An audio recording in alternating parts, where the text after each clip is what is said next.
வரப்போகிறார். அவர் இன்று இரக்கம் உள்ளவராய் இருக்கிறார். ஆனால் நியாயம் தீர்க்கிற நியாயாதிபதியாய் அவர் ஒரு நாளில் வரப்போகிறார். அந்த நாளிலே நாம் அவரோடு கூட நித்திய பேரின்பத்திலே அவரோடு கூட எடுத்துக்கொள்ளப்பட வேண்டும் என்று சொன்னால், நாம் நித்திய பேரின்பத்திலே அவரோடு கூட இருக்க வேண்டும் என்று சொன்னால், முடிவில்லா காலம் இயேசுவோடு கூட, நம்மை படைத்த கடவுளோடு கூட, அன்பு நிறைந்த நம் ஆண்டவரோடு கூட இருக்க வேண்டும் என்று சொன்னால், இந்த நாளிலே உங்கள் தவறுகளை குற்றங்களை அறிக்கையிட்டு இயேசுவை உங்களுடைய இதயத்திலே ஏற்றுக்கொள்ளுங்கள். அவரே நம்மை ரட்சிக்க வந்த ரட்சகர், அவர் ஒருவரே மீட்பர், அவர் ஒருவரே ஆண்டவர். இயேசு கிறிஸ்து இன்றும் உயிரோடு இருக்கிறார்.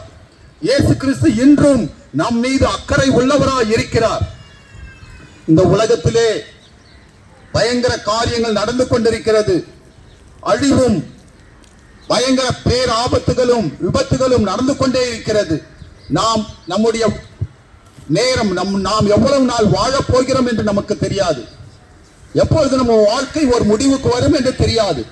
ஆனால் இதோ நாம் கடவுளை சந்திக்க போகிறோம் என்ற அறிவு இந்த நாளிலே நமக்குள் வரட்டும்.